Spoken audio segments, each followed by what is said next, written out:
Ils sont venus nombreux dans l'ancienne prouderie de Saint-Chamas pour honorer les travailleurs indochinois qui furent déportés en France durant la Deuxième Guerre mondiale. Il m'a semblé logique de prendre en compte cet épisode historique que nous avons connu et de rendre hommage aux travailleurs indochinois que l'on a fait venir de force.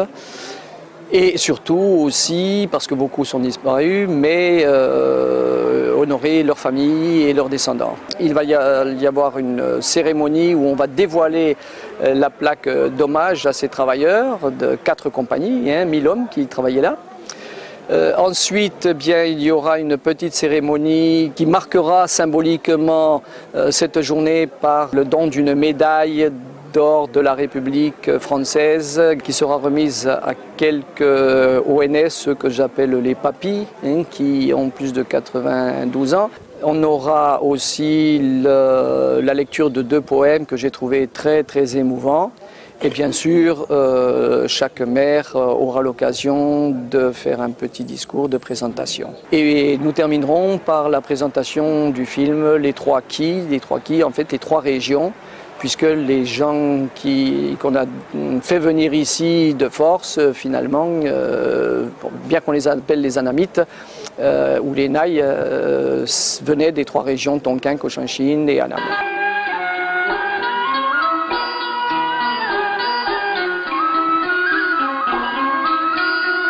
Je suis la fille de Vauvan Doy, oui, qui est arrivé en 1940 en France, après un voyage d'1 mois sur le bateau le Sikiang. Et il est arrivé avec 7 amis, je ne sais pas combien ils étaient sur le bateau en fait.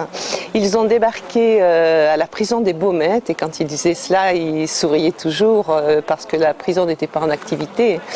Et ensuite, il a été affecté à la 23e compagnie et on l'a dirigé sur Saint-Chamas où il a travaillé à la poudrerie jusqu'à sa fermeture en 1974. Mais je n'avais aucune connaissance des conditions dans lesquelles s'était passé le début de sa vie en France. Et j'ai découvert en 2009 le livre de Pierre Daume, Immigrés de force, les Indochinois en France de 1939 à 1952. Et j'ai découvert que mon père faisait partie de ces 20 000 Indochinois qui avaient été requis de force pour remplacer les Français partis au front. Et vous, vous avez travaillé ici? Moi, personnellement, non, mais je travaillais à Bergerac, dans la poudrerie de Bergerac. Et toi, c'est où tu as travaillé? Aussi, c'est pareil. À Bergerac, oui. Et les conditions étaient difficiles, paraît-il? Très. Pouvez-vous nous expliquer un petit peu ce dont vous avez le plus souffert? Nous avons beaucoup souffert d'abord des paysannements, de la solitude, et puis du travail très dur, et des chefs qui ne sont pas très corrects vis-à-vis de nous. Et vous étiez venu ici un peu contraint? Beaucoup contraint. C'est ça, des requis, des travailleurs indochinois, des requis de force. Et donc nous étions obligés de quitter le pays et puis la famille. Vous êtes resté combien de temps ici? En France. Enfin, dans ce travail? Jusqu'à l'armistice. Voilà. Dès que l'armistice est arrivé, on n'a plus besoin de nous dans les travails d'armes. Oui. Et là, à ce moment-là, on est plutôt utilisé ceux qui sont partis au Vietnam, rapatriés, mais ceux qui sont bloqués ici, sont obligés de travailler dans toutes sortes de travaux dans la région. Et vous êtes resté ici, vous n'avez pas voulu repartir au pays? Un peu.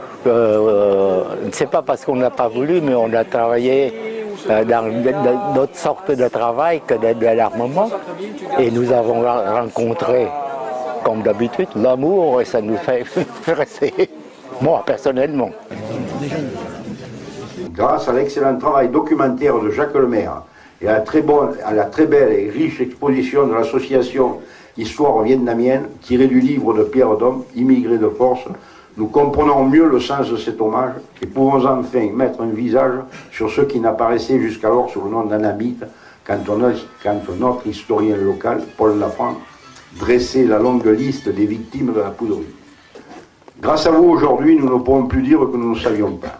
Nous ne savions pas que ces anamites étaient des Indochinois, qu'ils avaient été enrôlés de force, qu'ils étaient soumis à une discipline de fer, qu'ils souffraient de malnutrition, n'étaient quasiment pas rémunérés pour leur travail. Mais grâce à vous, nous savons aussi que sur les 1500 jeunes Indochinois présents à la poudrerie nationale de Saint-Chamand entre 1939 et 1945, plusieurs d'entre eux ont choisi de rester pour fonder une famille. Certains de leurs descendants sont même parmi nous aujourd'hui. Nous levons aujourd'hui le voile sur une tragique page de l'histoire. Nous rendons aujourd'hui un hommage qui aurait dû intervenir il y a 66 ans. Nous rendons ainsi un peu de leur dignité d'homme à 20 000 oubliés. Et l'image de mon pays, l'image de la République française, c'est justement cette image-là que je souhaite que nous puissions tous ensemble faire valoir. La reconnaissance des choses, il faut toujours le faire. Et ça permettra aux enfants, vos petits-enfants, d'être fiers de votre présence ici et aussi d'être fiers de ce que vous avez fait. Merci, messieurs.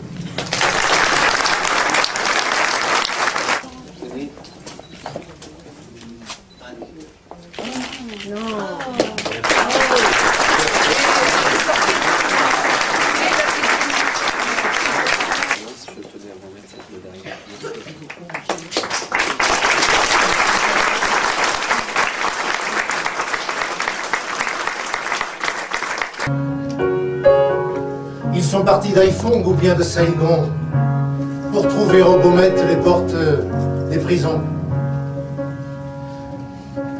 Ils sont partis d'Asie pour la mère patrie, façonner les rizières et récolter le riz.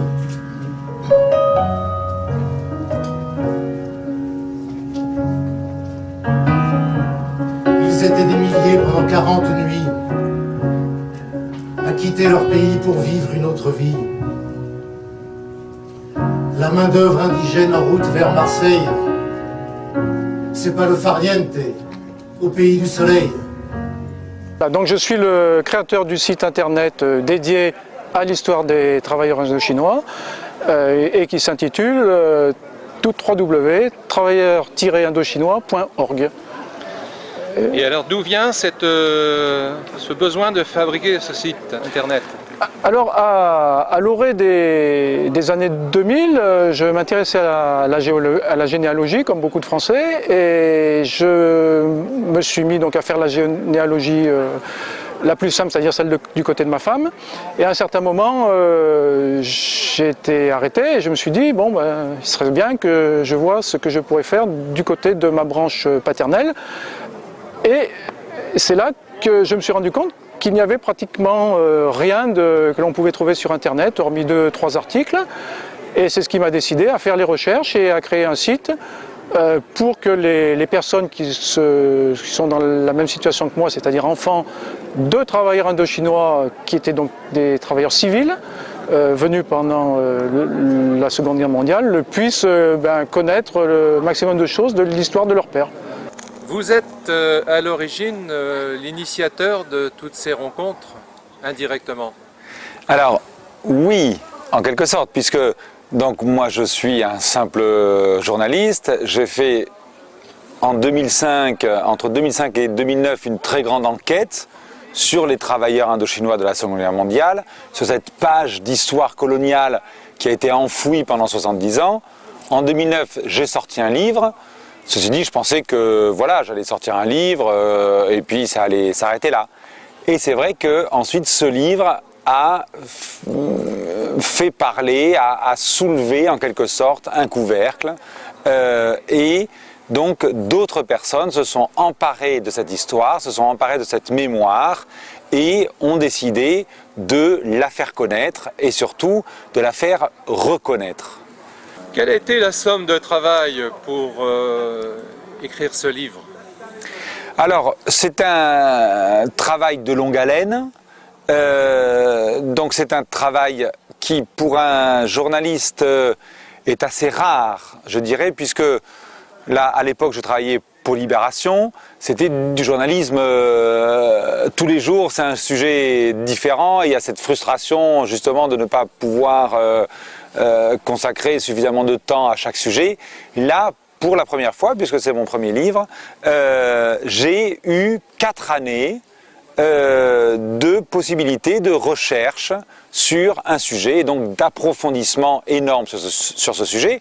Alors, je n'ai pas fait que ce sujet pendant 4 années, parce que j'ai continué mon travail à Libé, mais donc j'ai eu le temps de rencontrer des gens, de prendre des heures et des heures d'interviews avec ces gens, la plupart de ces gens se trouvant au Vietnam, donc j'ai eu le temps de partir au Vietnam, d'aller dans les villages les plus perdus du Vietnam pour retrouver ces derniers hommes encore en vie, ces derniers témoins, ces derniers porteurs de cette mémoire. Et aussi, j'ai eu le temps de me plonger dans certaines archives publiques. Et pour ceux qui ont déjà tenté des travaux dans des archives, c'est extrêmement chronophage. On peut passer des jours et des jours et des jours dans des archives, c'est passionnant et c'est infini.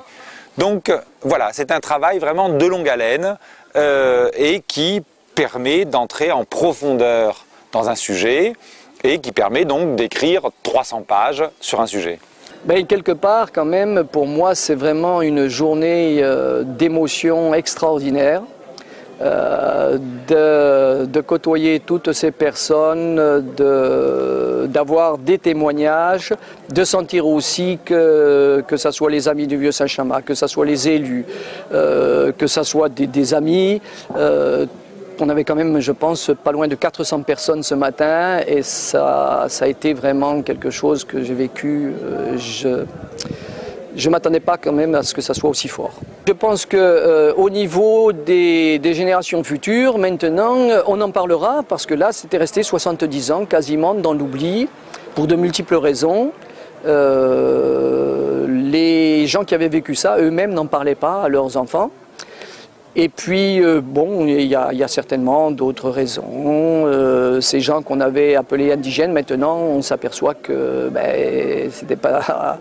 Et donc, on commence à en parler, à bien en parler. Et je pense que les scolaires que nous allons recevoir dans le cadre des visites, là, vont avoir un autre regard sur cette période-là.